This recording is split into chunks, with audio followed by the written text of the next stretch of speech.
Olá, estamos com mais um Notisul Digital, o seu podcast. Hoje vamos tratar aqui de um assunto muito legal, né? Tudo que envolve criança, bichinho e gente idosa, no geral a internet gosta, as pessoas gostam, são bons assuntos, né? E aí hoje nós vamos falar aqui com o pessoal do Septas, né? O professor Rodrigo Ávila, que está aqui, já conhecido nosso, né, professor, em algumas matérias e tal. De outras trajetórias, e a doutora veterinária Laura Vieira, né, Laura, que trabalha ali também no Septas junto com o professor. Dá aula também para chamar de professora? Isso, dá aula. Então, os professores aqui, né, coisa boa. Né? Então, cara, já pulando direto para o assunto, professor, né, professora, conta um pouquinho do que é o Septas em si, e da trajetória de vocês, né? Quem que é o Rodrigo, veterinário, professor, né? Que hoje trabalha com animais silvestres, a Laura, né? Então, para a gente fazer esse início desse bate-papo aí. Vamos lá, então. Pô, Fernando, obrigado pelo convite, né? Uma honra, um prazer enorme para a gente sempre poder estar aí nos veículos de comunicação para poder disseminar um pouco do que nós fazemos ali no nosso centro de pesquisas e triagem de animais silvestres. Septas.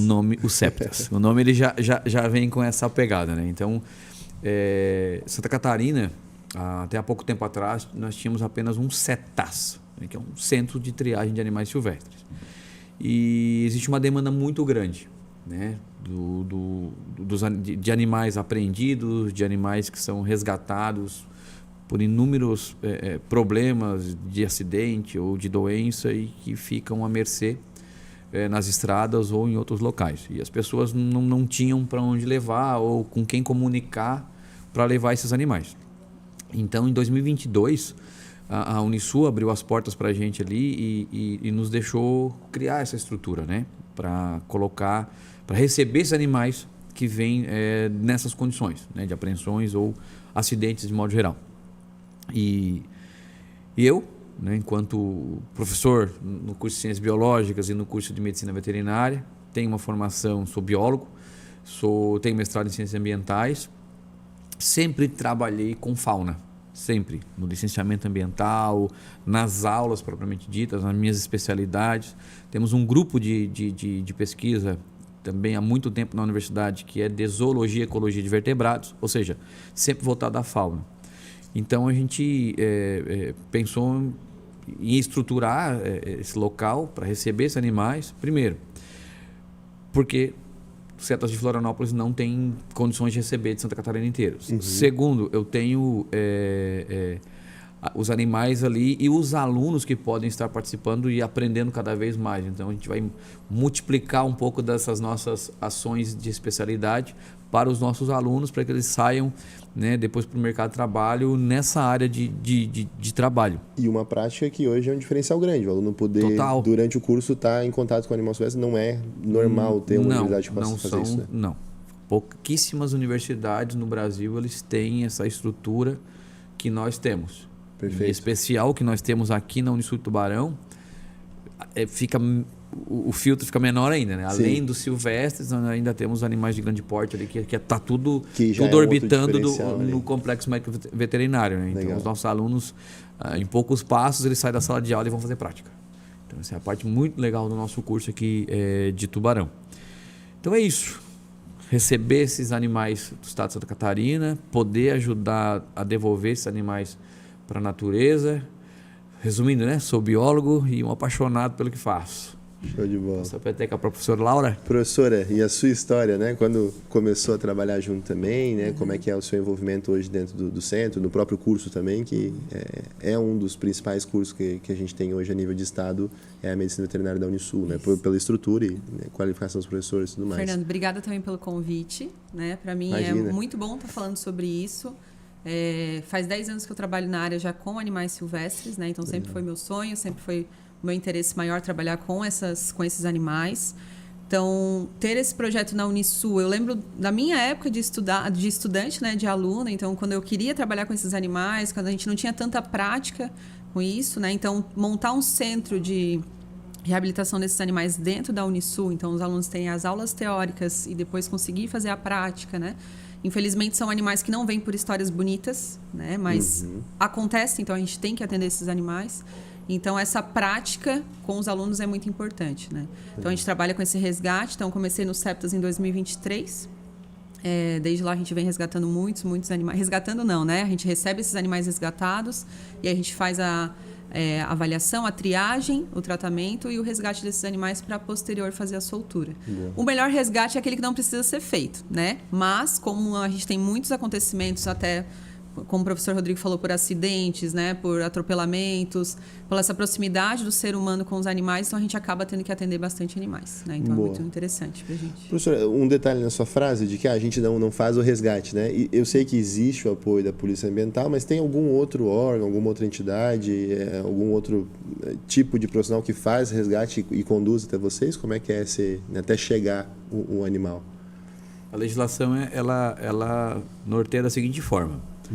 Quem pode resgatar no estado de Santa Catarina é a Polícia Militar Ambiental, perfeito, o Instituto Meio Ambiente de Santa Catarina, o IMA, os bombeiros militares e também os bombeiros civis, né, os bombeiros comunitários, isso para os resgates. E nós aqui ficamos sempre de plantão quando há a necessidade de um resgate específico, porque há resgates e resgates, né? Então, alguns animais precisam ser anestesiados para poder ser transportados. Então, essa é a especialidade da Laura, né? A Laura, além de trabalhar com animais silvestres, ela também é anestesista. O meu mestrado é nessa área de anestesia de animais silvestres, né? Então, eu trabalhei com primatas, capivaras, primatas, então é tudo dentro dessa área. Que legal. Então, nessa necessidade de fazer um transporte, né, com o mínimo de estresse, de uma série de espécies que precisam ser anestesiadas, a Laura, a gente está à disposição. Que tipo de espécie, professor, que a gente pode... Assim, a maioria dos mamíferos de médio e grande porte, as capivaras, gatos do mato, cachorro do mato, enfim... Então, esses animais ficam mais agressivos e precisam... Não é o fato de ficarem agressivos, né? Primeiro que não é fácil de chegar perto deles se eles estiverem num local, no rural, né? Geralmente são em locais rurais. Então, há necessidade de fazer com que esses animais estejam anestesiados. Então, a Laura vai entrar com um protocolo. A gente faz... a aplicação do protocolo, a professora Laura, né, faz a aplicação do protocolo e assim que o animal ele está anestesiado, a gente então faz a condução deles. Isso para resgates específicos, né?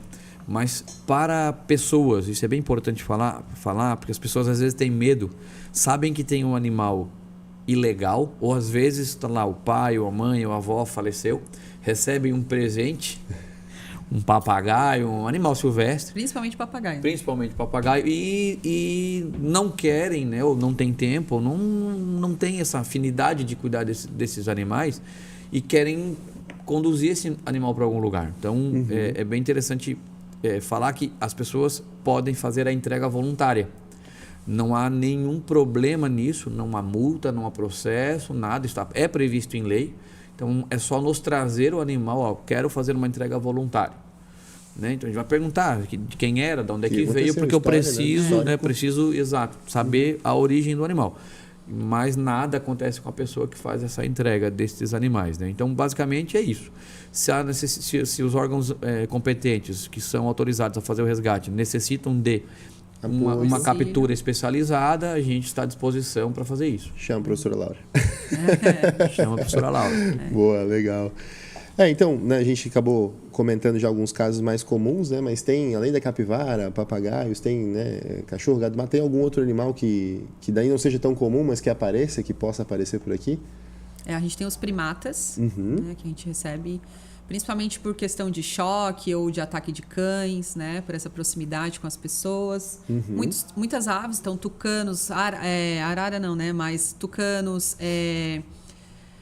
Passeriforme corujas, de modo geral, né? Corujas, muitas corujas a gente acaba recebendo também, corujas presas em grades, né, que ficaram presas, ou que o cachorro pegou, ou que ficou no telhado, caiu do ninho. Então, muitas aves acho que o que a gente mais recebe são as aves, né? Passeriforme é o carro-chefe. Coleirinho, trinca-ferro, azulão, são aves que há uma cultura, né, de que as pessoas querem ter esse animal em casa, porém elas obtêm esse animal da forma errada. É possível ter esses animais da forma correta. mas por cultura ou por medo ou faz mesmo a captura por com falta de gaiola, conhecimento, mesmo. exato. Por falta de conhecimento, as pessoas acabam pegando animais na natureza. Enfim, também tem organizações, posso dizer assim, acho, criminosas que Sim. recebem esses animais, que vendem, que buscam esses animais.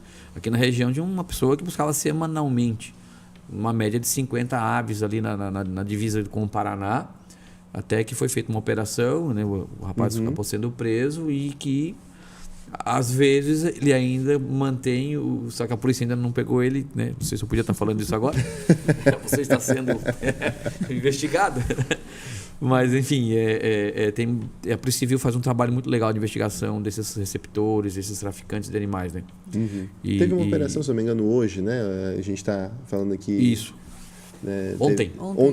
Teve uma operação fez uma ontem. operação em algum... Essa última semana de cidades. outubro, né? Para quem está nos acompanhando agora, teve uma... Recebemos 6 animais ontem dessa operação. Foram para vocês. Chegou pra gente. Né, trinca-ferro, coleiro, azulão e uma arara canindé. Anilhada, né? Isso é bem importante também falar, o bicho tem uma anilha no pé, no entanto, são anilhas frias, são anilhas ou esquentadas, né? De uma nota fiscal de um outro animal, os caras replicam a anilha e colocam no pé desse animal. Muda a informação e... Isso. Mas a polícia, enfim, os investigadores conseguem tranquilamente distinguir o que é verdadeiro e o que é falso. Então não é só a anilha, todo documento de origem precisa estar ali com o animal, na posse do tutor, para ele comprovar que o animal de fato tem origem legalizada, está num local adequado, recebendo alimentação adequada, não está sofrendo maus tratos. Então não é só um anelzinho no pé, né? Muito mais. E interessante esse ponto, né, do registro do animal. Um caso de herança, né, que o animal não está, mas que a pessoa, não, eu quero ficar, mas quero registrar. Também existe essa possibilidade? É possível, sim. Também. Fazer o cadastro deles, fazer Aí parte burocrática. Protocolo normal. Tranquilamente. Tudo no site do IBAMA. E é o melhor a ser feito. É o correto. Senão vai perder, vai tomar uma multa, sujar o nome sem... Eventualmente vai ter algum problema. Né? Exato. Perfeito. Claro, contextualizando, né, os tipos de animais que a gente tem, o professor comentou da questão rural. Existe algum motivo específico que faça esse animal vir, né, para dentro de uma cidade, alguma coisa assim? Ou em propriedades rurais a gente sabe que sim, geralmente é em busca de alimento, né, que acaba, ou porque foi demais para o ambiente onde ele estava, ele acaba invadindo. E o que existe de risco, né, tanto para esse animal quanto para as pessoas, quando a gente começa a ter essa interação que não é 100% natural, 100% mediada corretamente, né? Fazer um ping-pong, Laura. Eu falo da ecologia, tu fala da saúde. Boa. Então... porque na verdade eu só queria dizer que na verdade não são eles que estão invadindo, a né? Gente a gente que está invadindo. Boa. Então eles não têm mais para onde correr, bem dizer, né? Então a gente vai ter que conviver com esses animais. Eles são nossos vizinhos, né? Então a gente às vezes tira eles como uma praga ou como alguma coisa ruim, mas eles estão aqui vivendo com a gente. A expansão do centro urbano e a gente provoca tem isso. que ter essa convivência da melhor forma possível, né? Porque senão a gente vai estar sempre em combate com eles. Né? Falar da ecologia, então, é exatamente isso, né? Expansão urbana, você tem aí o adensamento populacional próximas às áreas que eram mais distanciadas, rurais, né? E esses animais estão convivendo conosco. Precisamos aprender a conviver com esses animais. Né? Não é porque o animal está ali na minha casa que é um problema. Né? Ele está ali em busca de duas coisas. Qualquer ser vivo está num local porque tem duas coisas importantes. A possibilidade de alimento e a outra de abrigo, que consequentemente alimento e um bom abrigo, reprodução. Né? Então, basicamente, assim, para sintetizar, é isso. Então, às vezes, uma casa que tem um local abrigado, sequinho, bonitinho, pode virar um local para uma coruja se abrigar, fazer um ninho e viver ali conosco. Nas regiões... E nós temos muitos animais que são urbanos. Gambás são urbanos, corujas são urbanas, vários gaviões são urbanos, uma série de passeriformes. Quando eu falar passeriformes, são os passarinhos pequenininhos, né, que cantam, são os canoros, né, que ficam próximos a seres humanos. Né? Então, a gente tem que sair do conflito e viver numa situação pacífica e harmoniosa, né? Porque Olha que legal se acordasse, ter uma ave cantando no seu jardim, na sua janela. E hoje em Tubarão a gente vive numa cidade que é privilegiada com um rio, né? Então a Nossa. gente tem toda uma fauna, flora aqui em volta de nós que Com certeza. encaixa totalmente nesse contexto, né? Com certeza. Da boa E convivência. aí a galera, a gente falando em Tubarão ainda tem essa questão, por exemplo, daqui a pouco tu pode chamar ela, mas imagina que daqui a pouco a gente vai chegar na capivara. Né? São animais grandes, roedores, sempre viveram aqui e hoje estão, né, não são tão caçados e então teoricamente eles vão se reproduzir, né? Não é para caçar, para diminuir a população, porque uma coisa não vai associar a outra, né? Porque vamos entrar no mundo do crime aí, mas são animais que sempre estiveram aqui. Então a gente precisa aprender a ter um convívio harmonioso. Então existe a chegada ou dos animais ou nossa próximas a eles, né? E eu falei da parte ecológica. É possível que esses animais estejam conosco, é possível ter essa interação, até porque nós somos animais também. Para os animais, nós não somos humanos, nós também somos uma outra espécie com o nosso ecossistema chamado cidade, né? E eles estão interagindo junto conosco nesses ecossistemas, como é normal em qualquer local do mundo, seja no ambiente selvagem ou não. Aí agora eu passo a palavra para falar da parte de doença, se é que tem, né? E esses animais silvestres, normalmente eles não têm essa proximidade com a gente, né? Igual um cachorro que vai vir para pedir comida para você, né? Geralmente ele se alimenta do que ele encontrar e ele fica mais distante. Quem faz essa proximidade, na verdade, é a gente, né? Que é alimentar esse animal, que é cevar. Então a gente tem esse costume chamado de ceva, que até é proibido, né? De você ficar botando alimento para chegar cada vez mais esse animal cevar perto. É o termo. A ceva, né? Isso foi o que aconteceu com a onça pintada também, né? Quando deu toda essa confusão lá que a onça atacou o senhor, né?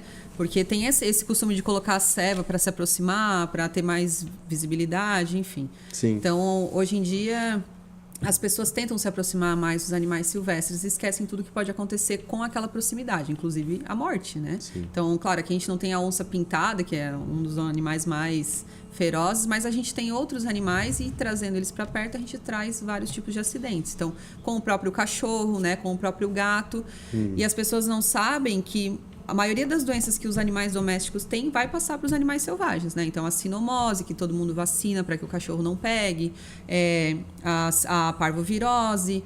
Todas essas doenças, os animais silvestres vão ter também. O gato do mato vai ter também, o cachorro do mato, né? Então, a proximidade dos animais domésticos com os animais silvestres... Pode acabar resultando nessa contaminação. E aí, os animais domésticos a gente controla com a vacinação, né? A gente não consegue fazer essa vacinação em massa com os animais silvestres. Então, a gente acaba contaminando esse animal, né? Esse animal volta para a natureza, tem contato com os animais, com os outros animais silvestres e acaba tendo uma contaminação muito grande que foge da nossa mão, né? Então, essa proximidade é ruim tanto para o animal silvestre por causa dos acidentes, né? E tanto por causa da zoonose que a gente pode estar disseminando, né, por outros locais. E aí vai diminuindo as populações, né? Então, a zoonose acontece sim dos animais domésticos para os silvestres e dos silvestres para os domésticos. Sim. Perfeito. O caso da capivara, tem uma família aqui na frente da Unisul aqui que eu acho que é matriculada, porque eles em seguida atravessam, né? Então, tem dos pequenininhos aos maiores, estão vindo para cá. E aí é um caso muito, muito claro que acontece direto também, que é acidente de carro, né? Porque o bicho está na via, e aí especialmente aqui, né? Indo para o interior aqui, que a gente acaba aqui de noite, com curva, o animal acaba atravessando e ocasiona acidente, né? E aí a gente entra numa seara que é do poder público, né? O poder público poderia ou deveria já sinalizar melhor. E trazer essa paz, né, de convívio, né, com a capivara e os seres humanos. Quantas pessoas saem daqui para ir no Pantanal? O que eles vão ver lá? Capivara? E jacaré? Aqui, né? E que está cheio aqui no nosso rio, né? Então, e aí as pessoas pagam para esses locais para ver esses animais, né? Eles estão aqui dando sopa, né? Então, acho que de uma forma pacífica e tranquila dá para a gente fazer essas observações e curtir, né? Como foi o caso essa semana, nós atravessando, né? Várias gerações ali, vários filhotinhos. Eles imagina, são tão inteligentes, atravessando todo mundo junto. Na faixa. Atravessando a faixa, e vão atravessando, primeiro os pequenininhos, depois os médios. Eles vão evoluindo junto e vão entendendo a situação, né? E não importa, né? Sempre para tudo, a galera tira foto. Claro, pô. E tá tudo certo. Pode estar atrasado, todo mundo.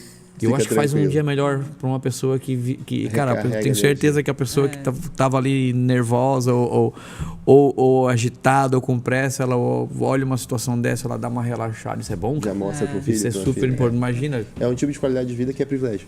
Que é isso que a gente fala do Rio e tal. É privilégio. É privilégio. E aí também nessa situação o respeito com os animais silvestres entra muito forte, né? Porque se você pegar o seu cachorro e passear na beira do rio, né? Fazer esse cachorro ter contato com essa capivara. A gente tem os carrapatos, que toda capivara tem carrapato, tá? Não é um problema, já é delas, né? Eles são hospedeiros dos carrapatos. Então, quando você faz essa proximidade, aí o seu cachorro que não é para ter carrapato, que não é resistente ao carrapato, começa a ficar doente, né? Então, respeitar, a gente vê que é muito lindo, mas respeito, né? Distância e evitar levar os nossos cachorros, alimentar elas, trazê-las para perto. Ainda né? mais porque às vezes é bonitinho, mas a capivara é um roedor grande, então ataca, né? Então tem uma Maior mordida rato, forte, é um né? ratão, né? Imagina. Então, assim, Ratão. pro pessoal com cachorro pequeno, e a gente vê essa cena se repetir várias vezes, como a professora falou. Ah, tá ali, deixa chegar mais pertinho. Cara, a capivara se bota um cachorrinho. Não, ela tem um dente. E aí com gigantesco. filhotes, a pretensão é defender, né? Isso. Então a gente tem essa. Os acidentes com cães são bem pesados, né, Laura? Pesados, bem Machuca feios. muito os cães. E eu fico muito preocupado, e vale um alerta. Quando você quiser tirar uma foto da capivara, tire uma foto de longe da capivara. Não vai lá do lado, no meio do grupo, querer fazer uma selfie, sabe? É um risco que você não precisa correr. Já vi gente levando filhos no meio de grupo de capivara para tirar foto. Não é porque elas estão na região urbana, ali de forma tranquila, que elas não vão defender os seus filhotes caso você ultrapasse uma linha que você não entende enquanto humano, mas que eles estão ali observando. Então, para defender um filhote, uma fêmea, uma mãe pode vir a atacar. É bem difícil isso, mas é possível, já aconteceu com cães e... Né, não queremos que isso aconteça com as pessoas. Então, assim, esse convívio pacífico é isso, é um espaço, sabe? Você precisa dar o espaço para o bicho, você também pega o seu espaço e tá tudo certo. O que é um espaço seguro, professor?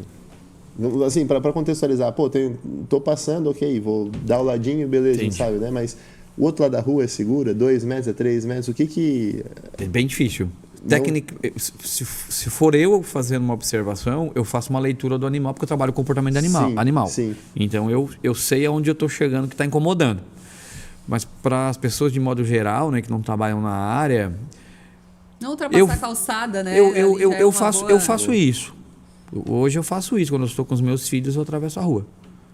E se elas estão mais próximas ao leito do rio, eu passo no meu outro extremo ali, na calçada, de boa.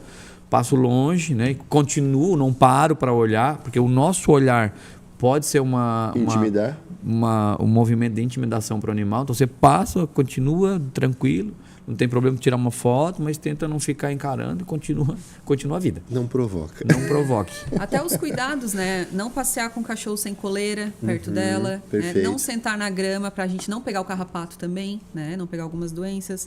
Não tocar, as pessoas veem os filhotes e querem passar a mão, porque o filhotinho, às vezes, ele não tem ainda essa maldade do ser humano. Fofinho, né? São muito bonitinhos, Dá né? vontade. A gente fala Dá isso, a gente vontade. quer passar a mão, mas a gente tem que saber que não pode.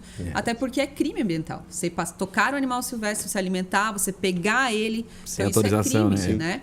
Então, ter esses cuidados com a capivara e aí consegue viver tranquilo com ela, né? E professora, entrando nessa questão, né, e a gente vê acontecer muito aqui, porque às vezes, não estou vendo o animal aqui no leito do rio, eu estou fazendo a caminhada, que a gente tem um belíssimo espaço para fazer isso, e as pessoas têm o hábito de deixar o cachorro sem coleira. Quer treinado? Vem. Só porque de uma hora para outra pode aparecer um filhote de uma coisa e ocasionar. Então a recomendação sempre é cachorro educado, coleira, né? É uma Qualquer conscientização profissional que trabalha com adestramento, essa é a regra. Coleira. Seu cão tem que estar na guia. É isso aí. Porque não é só uma capivara, pode ser até um acidente de carro que aconteceu do lado, que fez um barulhão, o cachorro vai correr. Exatamente. E aí, acidente. Uma recomendação importante a gente fazer, aproveitando o gancho, Com né? certeza. É isso aí, legal. Encerrando o nosso primeiro bloco aqui da conversa, a gente tem mais algumas coisas para tratar, mas de forma bem específica, até se tiver um número a gente pode colocar, a gente coloca aqui na tela em algum lugar. Como é que a gente aciona o septas? Né? É através do bombeiro? Se tiver para chegar lá, tem um horário de atendimento? Como é que a população pode chegar até o atendimento do septas? O Complexo Médico Veterinário da Unisul tem um telefone, né, que a gente vai colocar daqui a pouco. Boa, aqui embaixo no vídeo. Aqui embaixo. Não lembro de cabeça. Vai aparecer na sua tela. A gente coloca, é WhatsApp, sabe?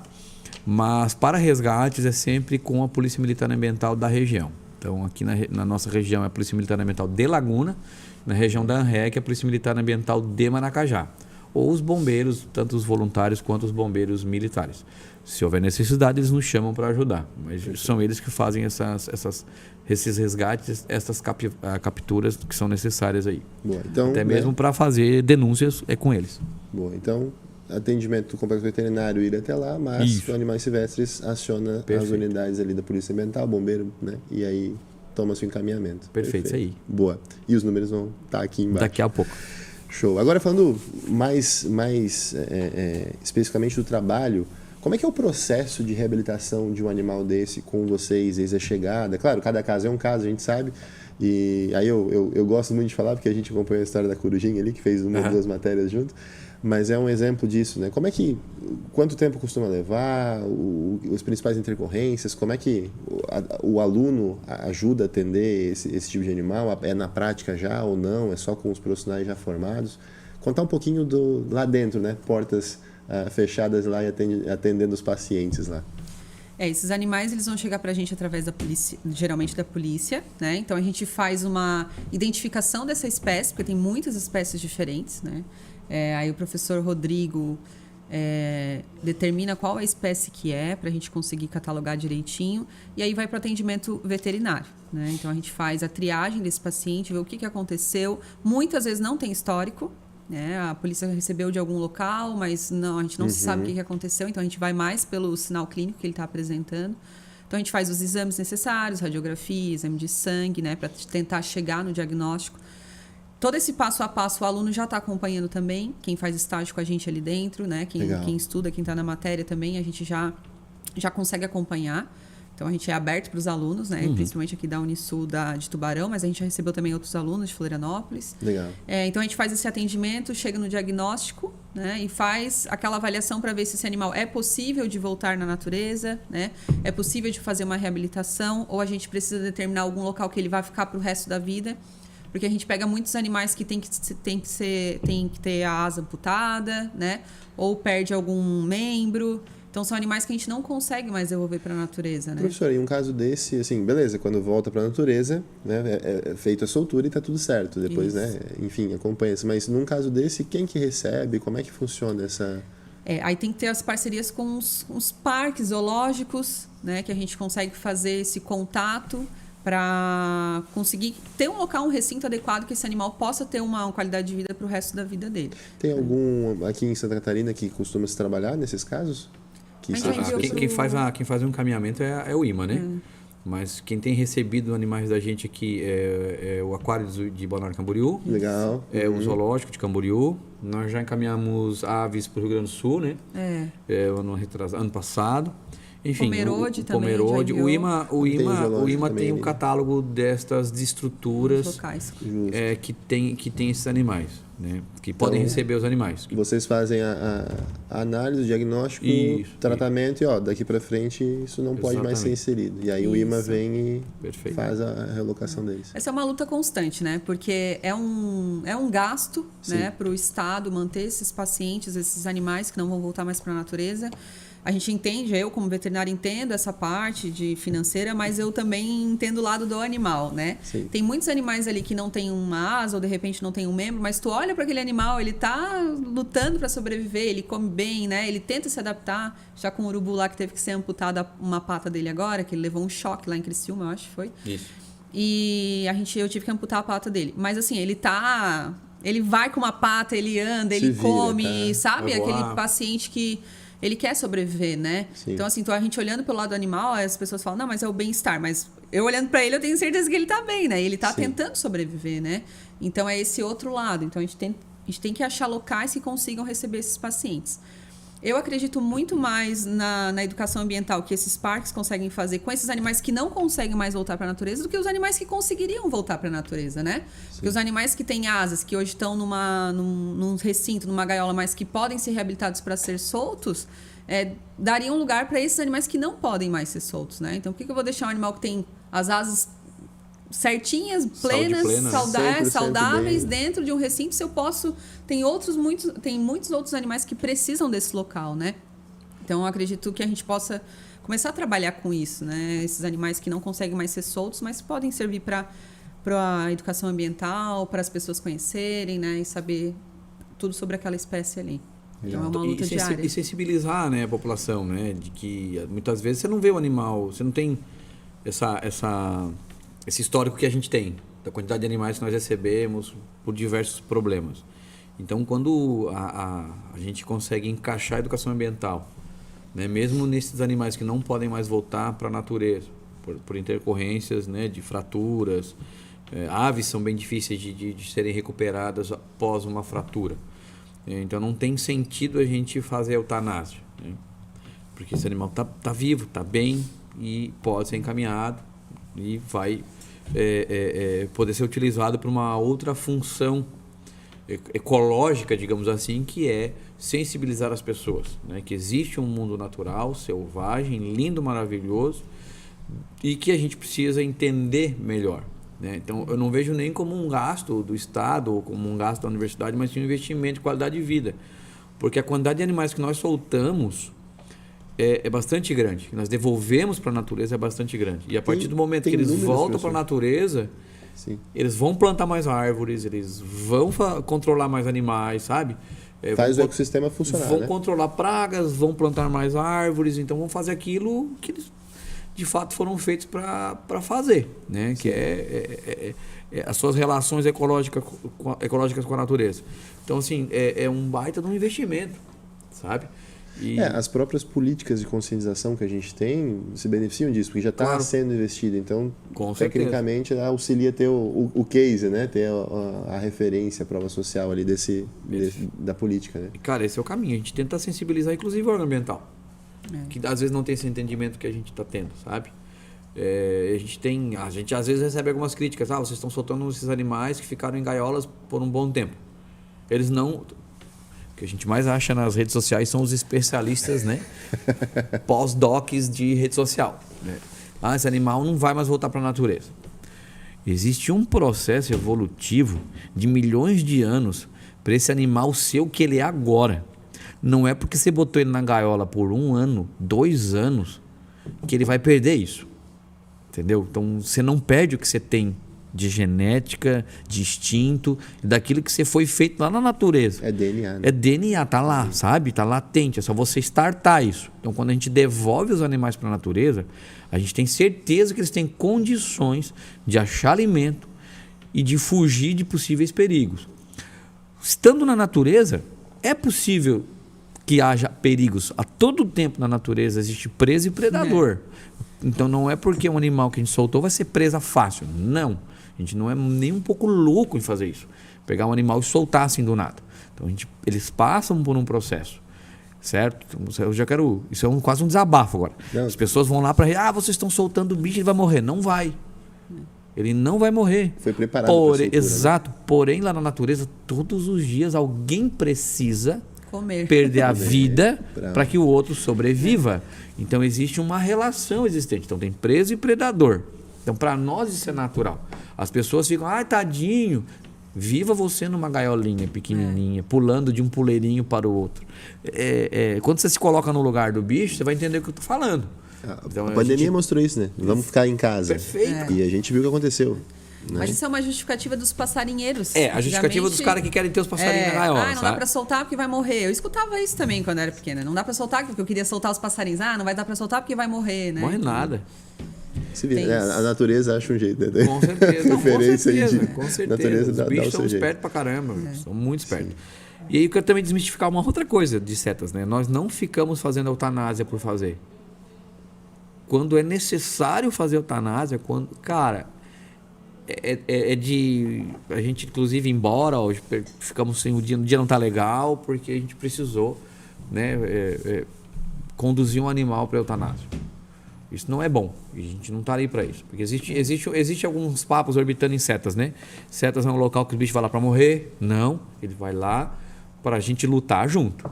Somos nós da equipe técnica e eles lutando para a vida deles, pela vida deles. Então, assim, é um trabalho em conjunto. Nenhum profissional gosta de perder o paciente, né? Isso é fácil. Ninguém quer fazer. A gente estudou pela vida, não pela eutanásia. A nossa felicidade é quando a gente solta os bichos.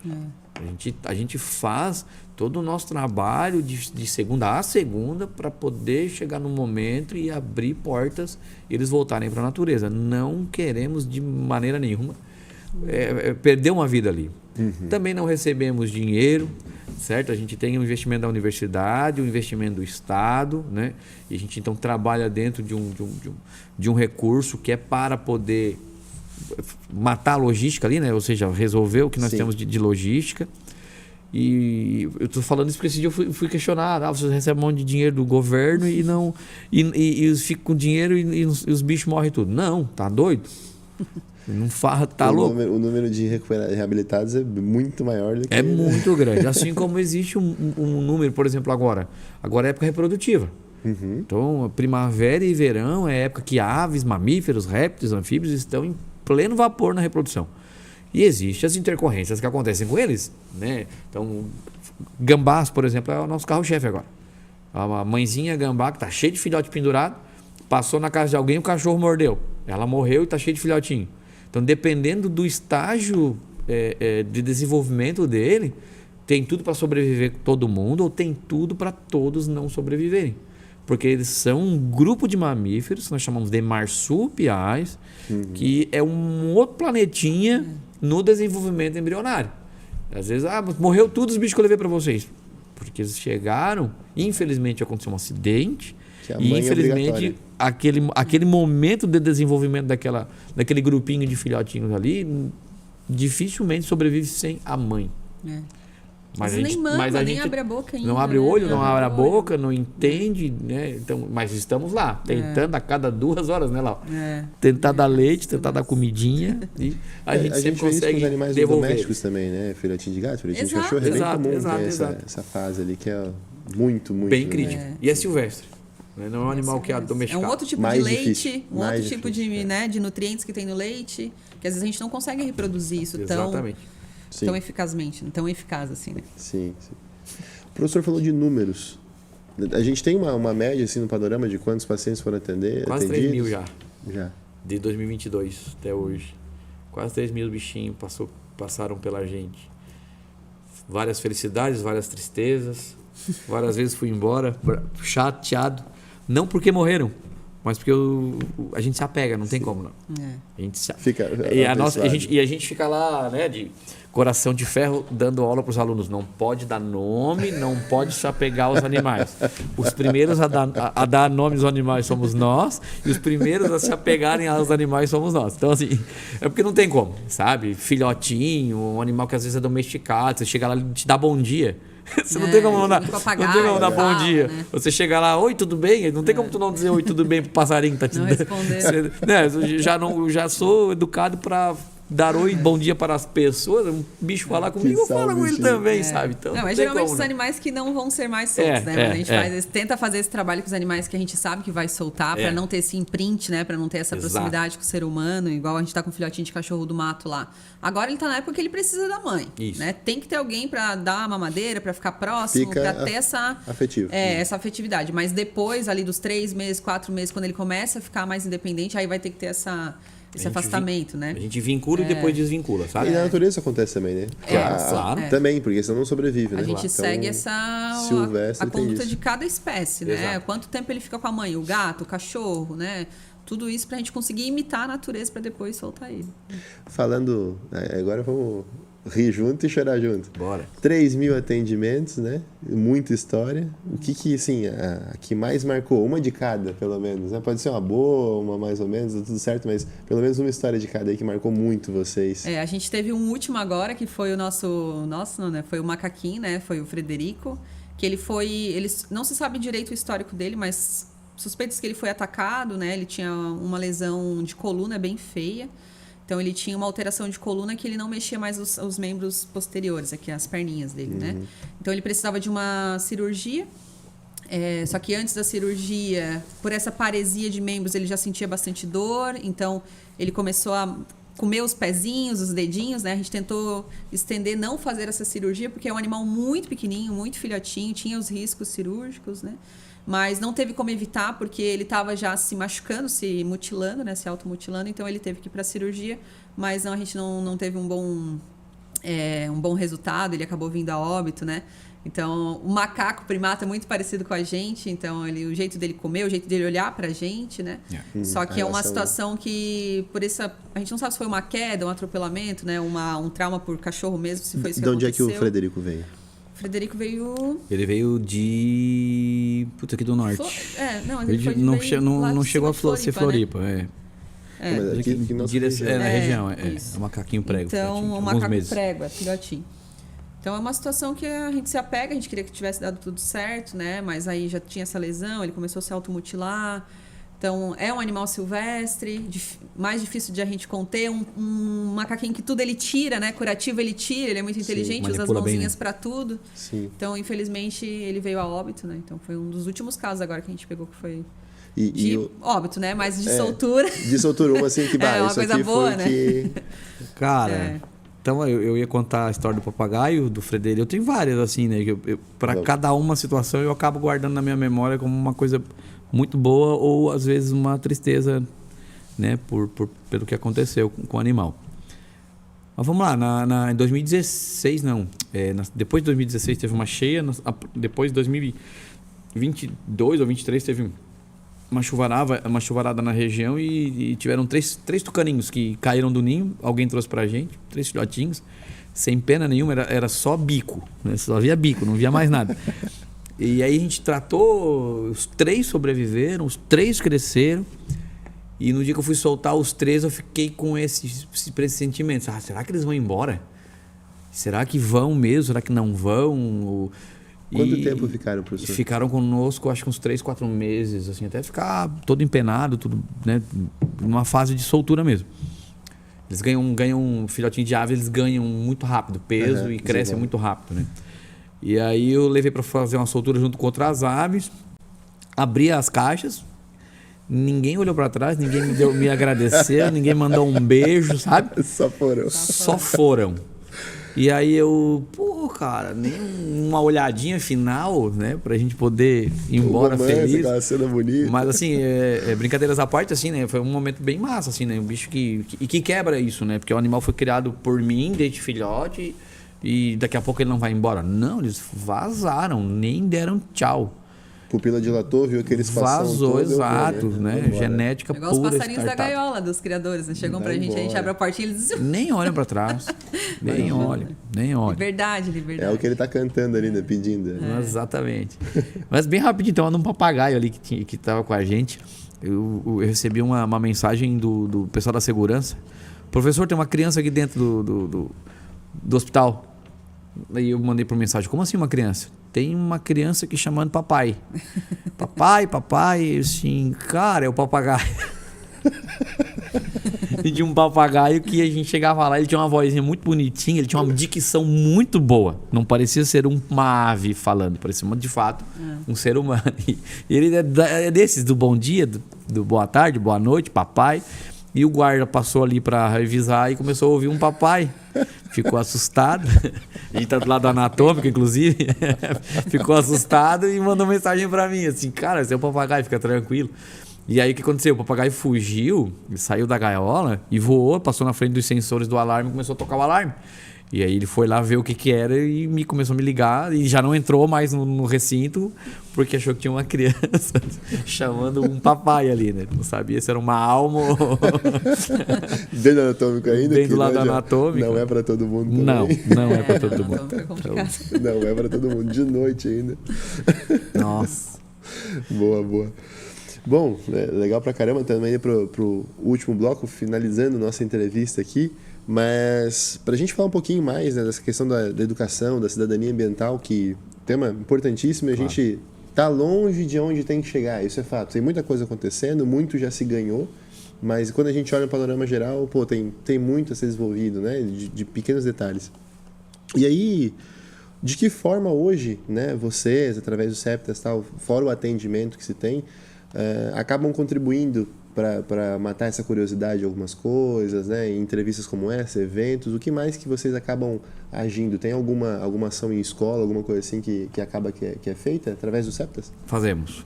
Semana passada ainda fui a Imbituba falar com uma criançada de um projeto da Polícia Militar Ambiental. Então a gente vai lá falar dos animais, da importância, né? Fazer essa parte externa, né, da universidade, né, que é a extensão, e de levar para a sociedade respostas daquilo que a gente tem feito dentro do complexo médico veterinário. Então, a educação ambiental a gente sempre está fazendo, sempre que pode, né? Uma outra coisa bem legal são os nossos alunos sendo inteiramente envolvidos e aprendendo, né? Eles vão ocupar o nosso lugar em algum momento, então eles precisam passar por esse processo. Tem o GEAS, né? Tem o GEAS, que é o nosso grupo de estudos. Toda quinta-feira eles estão ali conosco, aprendendo, discutindo, estudando. Aí você vê aquele cara que, né? Aquelas pequenas Laurinhas, Rodrigos, né? Que você vê que vão se desenvolver ali e que de fato vão trabalhar na área, né? E você vê os também curiosos que estão tentando ainda se encaixar em alguma coisa. E que vão lá também, mas o fato de estarem ali sentados, estão aprendendo, pelo menos a gente está sensibilizando o tempo todo eles. Profissionalmente é um diferencial gigantesco o cara poder ter esse contato. Nossa. Até para se descobrir como professor. Eu não tive e tu não teve, né? Eu não teve que correr atrás. Achar locais que você possa fazer esse estágio e ativamente, né, colocar a mão na massa, porque como a gente recebe muitos animais, a gente tem que lidar com esses animais todos os dias, né? Então a gente precisa também dos alunos com a gente ali e eles precisam da gente para conseguir aprender, né? Então é uma via de mão dupla, assim. E é uma troca muito bacana até pro processo todo ali, acadêmico e tudo mais. Não, com certeza. Toda a parte clínica, cirúrgica, anestésica, tudo isso a gente consegue ver. Que é o mesmo que a gente já tem com os grandes animais que tem aqui, né? Então agora expande mais para esse processo. Pequenos, né? Cachorro, gato também. Show de bola. O que a gente pode deixar de dicas aqui para as pessoas entenderem e ajudarem a preservar essa questão de fauna local, né? A gente falou um pouco dos cuidados, a questão da capivara, mas, cara, coisas básicas que a gente no dia a dia às vezes não percebe ou não se toca e é realmente muito simples de fazer. Eu quero falar para aqueles que gostam de animais. E às vezes eles ultrapassam alguns limites, né?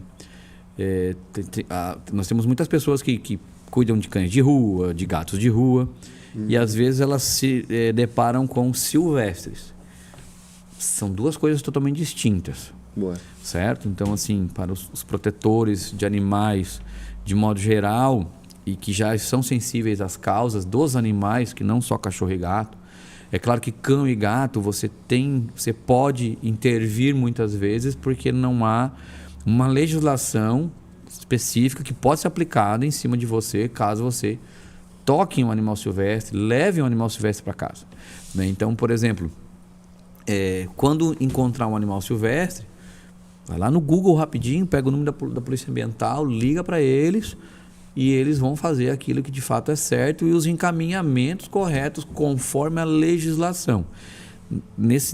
A gente tenta trabalhar muito com amor na nossa profissão, mas a gente não atravessa o amor na legislação, porque não dá para você fazer isso, porque você que pode ser responsabilizado por um ato que pode ser considerado criminoso, né? Então a gente tem que ficar bem antenado nisso. Não chega perto dos animais, dê uma distância correta, ligue para os órgãos ambientais competentes. A gente está à disposição na universidade também para tirar dúvidas sempre que possível. Qualquer escola que queira que a gente vá até você para falar para essa meninada sobre educação ambiental, a gente está à disposição, a gente fica o tempo todo à disposição para isso, porque a gente precisa externalizar isso. Tem as doenças, né, Laura, que pode ser passado para as pessoas, acidentes e tudo mais. Então, eu queria muito que essas pessoas fossem mais sensibilizadas, assim. Teve um pessoal que queria uma legislação própria para poder também pegar animal silvestre. Não, animal silvestre tem técnica de captura. A gente estudou anos para capturar um animal silvestre. Não é qualquer pessoa que pode simplesmente chegar e tocar no animal. Existe técnica para isso. Para cada animal tem uma técnica para você colocar a mão nele. Primeiro, para te proteger, para proteger o animal. Aves não são iguais a mamíferos, que não são iguais a répteis, que não são iguais a anfíbios, que não são iguais a peixe. Então tem estruturas ósseas diferentes, mais fortes, mais frágeis, que no fato de você tocar no animal de forma errada, você pode quebrar o bicho. Sim. E aí você, em vez de trazer uma situação que fosse positiva, você acabou de fadar ele pro resto da vida para ficar num zoológico, por exemplo. Tem que tomar cuidado nesse sentido. Né? Enfim, o amar, às vezes, é manter distância. Com certeza. E até, aproveitando que o professor está falando, né? Não é nem a captura, é você manter esse paciente em casa, né? Então, a gente já tem tanto problema com a criação de gato e cachorro que a gente já está próximo há muito tempo. A gente ter uma ave em casa, ter um roedor em casa, ter outras espécies é muito diferente o tratamento, né? Por isso que a gente tem tanto aqueles papagaios tomando café com pão, pedindo comidas, né? Pão e, enfim, coisas que não são adequadas para eles, porque as pessoas levam a humanização, né? Sim. O que eu como, eu vou dar para minha ave. Então, assim, são espécies muito diferentes. Então, se você quer ter um paciente, um animal silvestre em casa, você tem que estudar sobre esse animal, ver quanto tempo ele vai viver, né? Igual um papagaio, uma arara que vai viver 60, 70 anos, dependendo, né? Se você alimentar de família, ele né? bem. Então, tem gente que coloca o papagaio na gaiola, dá semente de girassol a vida inteira e acha que aquilo ali é um bem-estar. Né? E na verdade não. Então a gente assim tem que saber a espécie. Então se você quer ter um animal silvestre, primeiro de tudo, não compre não do tráfico, né? Mas do comércio ilegal. Então tem os criatórios que são liberados para fazer a venda, né? Então não estimule esse comércio ilegal, né? E saiba qual é a espécie que você está comprando, porque os animais sofrem. Você vai colocar ele dentro de casa, você vai trancar ele numa gaiola, você vai cortar as penas para ele não voar e você não vai conseguir dar uma boa qualidade de vida, né? Então, acho que ter animal silvestre em casa legalizado tem que ter muito cuidado. Assim, não é para qualquer pessoa.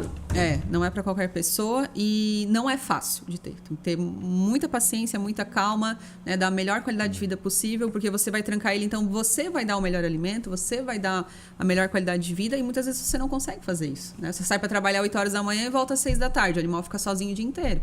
Então, é aquele animal que precisa dormir 6 horas da tarde e acordar às 6 da manhã. Então, aí você chega em casa às 6, você brinca com ele até às 11. Uma rotina aí, toda já se desconfigura toda a rotina do animal. Então, assim, animal silvestre...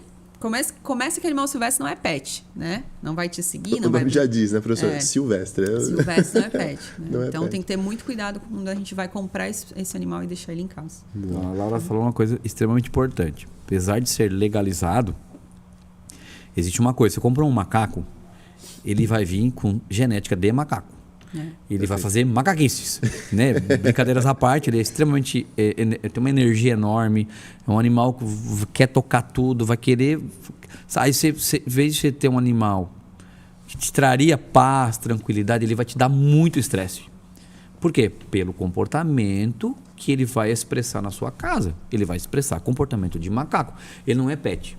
De fato, eles não são pets. São vendidos como, são autorizados para...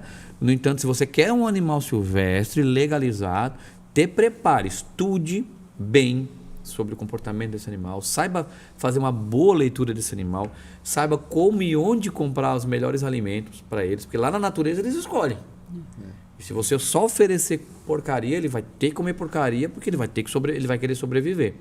Então, óbvio que existe um comércio preparado para isso, de qualidade para alimentação, né, de qualidade para vender recintos, né? Perfeito, mas não é só isso. Né? Porque pegar um animal e colocar numa gaiola, ou numa jaula, ou num viveiro, só para você olhar de fora, é uma puta E jogar banana todo dia. E jogar banana é uma puta na sacanagem. Então vá lá e faça a sua interação com ele mesmo, de fato, e tire tempo para isso. Se você não tem tempo, não tenha. Continue amando, mas não tenha esse sonho de ter, porque o sonho vai virar um pesadelo. A gente tem muita história de pesadelo. Desejo de posse, né? Sim. Só de possuir aquilo. Pra gente, pra quem tem, e especialmente pro animal, né? Que vai perder a qualidade de vida que poderia ter. Quem tem cachorro e gato sabe o que eu tô falando. Cachorro e gato tem um monte de exigência que muitas vezes a gente não supre. Tenho 2 huskies que a gente pesquisou, investigou, assistiu o filme, etc. E, cara, aparece 2 Velociraptor dentro de casa. Então, assim, tudo bem, tudo certo. Mas dá o seu trabalhinho, imagina um animal que já não tem essa ambientação com a gente e tudo mais. E husky tá pertinho de lobo ainda. Rapaz, engraçado. Mas, tudo certo. O Oliver e a Karine me ajudam lá. O professor falou uma questão da extensão, né? Quando comentou aí, só pra gente fechar, uma última pergunta. Que tipos de projetos de extensão, né, voltados para esse tema da conscientização e tudo mais, a Unisul tem, né, o curso de veterinária tem alguma coisa em parceria com órgãos de governo, além desse da Polícia Ambiental, que tem essa troca, né, de chamar e tudo mais? Não, nesse momento não. Nesse momento nós estamos só com a educação ambiental, né? Não é um projeto com periodicidade, né? São as demandas da Polícia Ambiental mesmo. Eles têm as turmas lá dos protetores ambientais. A gente não tem... a gente faz, mas está com pouco tempo hábil para criar um projeto onde semanalmente a gente vai em algum lugar. Né? Então a gente está recebendo e organizando dentro dos espaços que nós temos. Então o DEON vai bastante lá, né? O professor Visu, nas suas aulas práticas, leva a meninada lá. A Polícia Ambiental nos chama bastante. Às vezes nós vamos falar com GEAs de outras universidades. Legal. Né? Há pouco tempo eu fui a Florianópolis falar com GEAs que a professora Laura lidera. A professora Laura fala com nossos GEAs aqui. A gente tem um GEAs também lá em Criciúma, que são as universidades da Unisul, né? Tanto Criciúma, em Tubarão e Florianópolis. A gente permeia nessa galera aí, sempre conversando, trazendo informações, né, de temas que eles nos sugerem e a gente vai conversando com eles. Né, e nossa rede social, a gente chego nas pessoas pela nossa rede social. O arroba vai estar aqui. Que é o Septas_Unisul. A gente está sempre mostrando lá, né, o que a gente está fazendo e principalmente as nossas solturas, nossas felicidades e tristezas muitas vezes, né? E por enquanto sem projeto, porque a gente ainda está resolvendo um problema de buscar recurso. A gente precisa melhorar as nossas estruturas, a gente está aí focadinho nessa parte de recurso que precisa. Santa Catarina inteirinha mandando bicho para nós. Tá? Então, para nós, para os Setas de Floripa, para os Setas de Joinville, que também é do mesmo grupo da Unisul, e tem na UDESC um espaço também na UDESC de Lages. E tem, se eu não me engano, em Joinville também, temos um outro também no nosso mesmo grupo que é o dono da Unisul. Só que isso precisa de recursos, precisa de investimento, não só de pessoas. Isso a Unisul está cumprindo bem, ela colocou as pessoas especializadas, a Unisul colocou uma estrutura grande à disposição do Estado. O Estado tem mandado recurso, o Ministério Público tem mandado recurso, mas a gente precisa dobrar. Certo? Não é para aumentar o nosso salário, mas é para melhorar a qualidade de vida, mais capacidade e devolver mais rápido possível esses animais. Hoje a gente está com mais de 150 animais ali. Caraca, é muita coisa. Muita coisa. Então fica a dica, né? Quem é uma iniciativa privada, alguém que possa contribuir de alguma forma, claro. Né? Cola lá que tem necessidade e potencial para se trabalhar junto. Com certeza. Se estiver dentro das ESGs, né? É isso aí. Estar exatamente. Junto nessa pegada aí, a gente está à disposição. Tem muito benefício para a empresa fazer isso agora, né? Projetos de incentivo fiscal, então é isso. E nós temos boas empresas da região aqui, né? Grandes empresas da região aqui que podem se beneficiar também nesse processo. Com certeza. Infelizmente, o papo chega no fim, uma conversa muito boa, muito bacana. Acredito que a gente podia ficar aqui trocando ideia mais uma hora aí, ia faltar tempo. Brincando. Mas agradecer mais uma vez, você que nos acompanha, mais um Notisul Digital. A gente espera que tenham gostado desse tema, uma temática diferente, mas tão importante, né, que faz parte do nosso dia a dia. E, professor, agradecer muito a confiança de vocês em estar aqui sentados com a gente e compartilhar aí conhecimento. Né? Obrigado, querido. A gente que agradece, as portas estão abertas sempre e a gente está à disposição sempre. Show de bola. É isso. Até a próxima.